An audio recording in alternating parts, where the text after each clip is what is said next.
Assalamualaikum warahmatullahi wabarakatuh.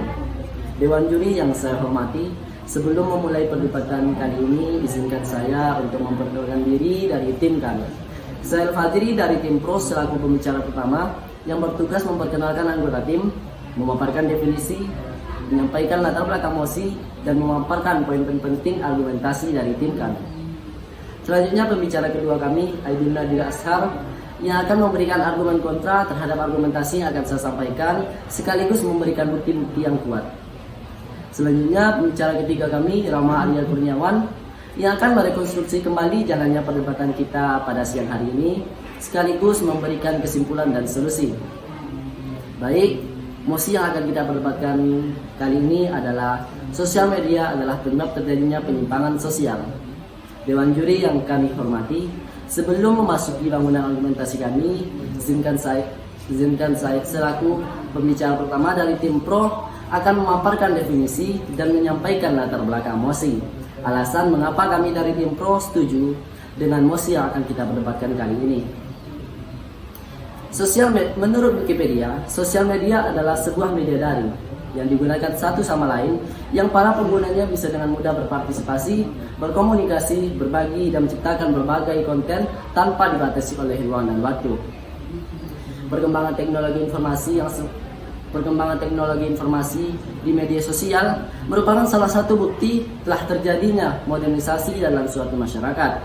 Namun, perilaku menyimpang kemudian dapat muncul dalam interaksi sosial pada media sosial dengan melakukan tindakan yang mengganggu aktivitas sosial, mengganggu interaksi sosial yang sedang berlangsung. Ragam penyimpangan sosial yang dilakukan seseorang dapat berupa pelecehan seksual, bullying, penipuan, dan lain sebagainya. Perkembangan teknologi informasi yang semakin pesat, layaknya pisau bermata dua, tidak hanya membawa dampak positif saja bagi kehidupan kita, namun juga diikuti dengan serangkaian dampak negatif yang akan memperburuk kehidupan kita. Contoh penyimpangan dari media sosial yang dapat kita ambil antara lain adalah kasus pelecehan seksual pada wanita maupun kasus prostitusi online yang merupakan kasus penyimpangan yang terjadi pada media sosial. Menurut riset yang dilakukan oleh firma keamanan digital Norton, sekitar 76% dari 1.000 responden wanita yang berusia di bawah 30 tahun pernah mengalami pelecehan seksual secara online. Bentuk-bentuk ajakan berupa chat yang menggoda maupun mengganggu sudah merupakan hal yang sudah sering terjadi dalam konteks penggunaan media sosial. Tidak jauh berbeda dengan siulan, kata-kata maupun sentuhan yang dilakukan oleh oknum pelecehan seksual di dunia nyata. Pelecehan seksual kepada remaja bisa juga dilakukan oleh oknum pelecehan baik di dunia nyata maupun di dunia daring ataupun di dunia media online. Mungkin itulah mengapa alasan kami dari tim Pro setuju bahwa media sosial atau sosial media adalah penyebab terjadinya penyimpangan sosial. Selanjutnya, mari kita dengarkan argumen kontra dari Aidil Nadir Ashar sebagai tim kontra sebagai pembicara kedua kita. Kepada Aidil Nadir Ashar, kami persilakan dengan segala hormat. Assalamualaikum warahmatullahi wabarakatuh. Saya Aidil Nadira sebagai tim kontra atas mosi yang kita berdebatkan pada hari ini, yaitu media sosial menjadi penyebab terjadinya penyimpangan sosial. Saya pribadi rasa kurang setuju atas mosi tersebut. Karena apa? Menurut saya, media sosial itu bersifat individu dan universal. Tidak ada hukum yang mengatur secara penuh di dalam lingkup media sosial. Hanya ada hukum kepada orang-orang yang melakukan tindakan kriminal ataupun kejahatan yang diatur oleh pemerintah itu sendiri. Baiklah, tadi tim Pro mengatakan tentang riset yang dilakukan oleh firma keamanan digital Norton mengenai 1.000 responden yang diwawancarai, 76%-nya pernah mengalami pelecehan seksual di media sosial. Itu pasti karena ada sebabnya. Menurut saya sebabnya karena sang korban itu terlalu mengekspos atau menyebarkan luas privasi diri dia di media sosial, sehingga orang yang melihat hal tersebut bereaksi dengan cara menggoda ataupun membicarakan hal tersebut. Di kehidupan nyata saja, jika kita melihat suatu hal yang menarik perhatian kita sebagai lawan jenis, apa yang akan kita lakukan? Tentu kita akan merasa tertarik dengan cara menggoda ataupun membicarakan hal-hal tersebut, apalagi yang berbau privasi perempuan. Di sini saya tegaskan lagi, media sosial ini adalah wadah sebagai aktivitas tanpa dibatasi ruang dan waktu.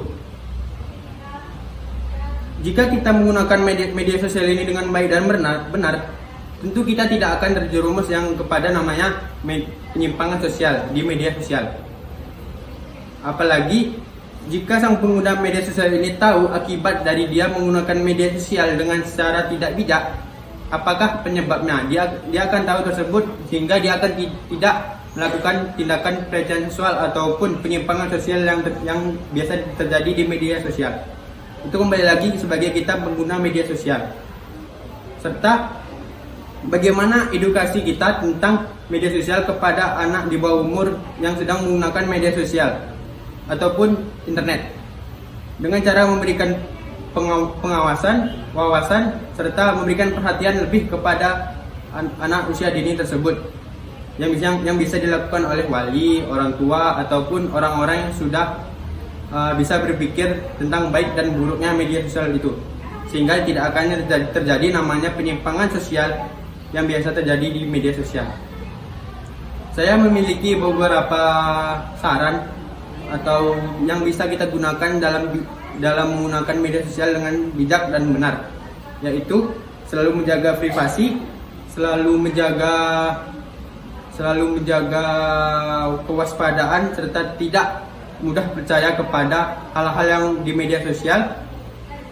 Selalu waspada terhadap apa yang kita lihat di media sosial.